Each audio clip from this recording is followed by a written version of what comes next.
తిరుపతి లోక్సభ ఉప ఎన్నికల్లో అక్రమాలకు పాల్పడ్డారంటూ అన్నమయ్య జిల్లా కలెక్టర్పై కేంద్ర ఎన్నికల సంఘం సస్పెన్షన్ వేటు వేయడం హాట్ టాపిక్గా మారింది.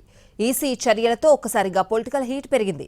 అయితే బీజేపీ సీబీఐ ఎంక్వైరీ కోరుతూ ఉంటే ఇటు స్థానిక వైసీపీ నేతలపై చర్యలు తీసుకోవాలంటూ టీడీపీ జనసేన పార్టీలు పట్టుబడుతున్నాయి. ఏపీలో దొంగ ఓట్ల వ్యవహారం అధికారుల మెడకు చుట్టుకుంటోంది.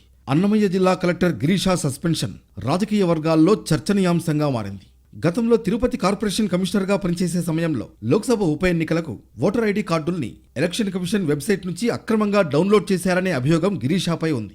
వాటితో వైసీపీ దొంగ ఓట్లు వేయడానికి సహకరించారంటూ బీజేపీ ఫిర్యాదు చేయడంతో కేంద్ర ఎన్నికల సంఘం సస్పెన్షన్ వేటు వేసింది. దాదాపు 30,000కు పైగా ఎపిక్ కార్డుల్ని అక్రమంగా డౌన్లోడ్ చేసి ఫోటోలు మార్ఫింగ్ చేసి దొంగ ఓట్లు వేయడానికి సహకరించారన్న ఆరోపణలు ఉన్నాయి. ఈ ఘటనపై ఇటీవల విజయవాడలో జరిగిన సమావేశంలో గిరీషాపై కేంద్ర ఎన్నికల సంఘం అధికారులు తీవ్ర ఆగ్రహం వ్యక్తం చేశారు.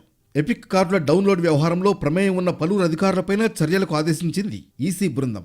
వారి వివరాలు కూడా పంపాలని తిరుపతి జిల్లా కలెక్టర్కు రాష్ట్ర ముఖ్య ఎన్నికల అధికారి ముఖేష్ కుమార్ మీనా ఆదేశాలు జారీ చేశారు. ఇటు ఈసీ చర్యలతో తిరుపతిలో పొలిటికల్ హీట్ పెరిగింది.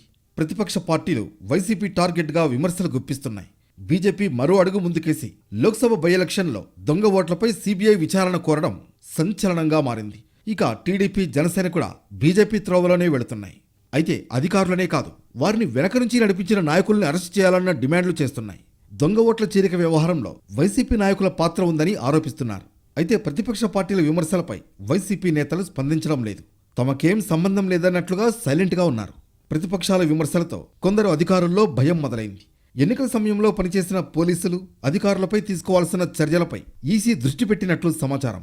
దీంతో రానున్న రోజుల్లో రాజకీయంగా ఎలాంటి మలుపులు తిరుగుతుందోనన్న ఉత్కంఠ నెలకొంది.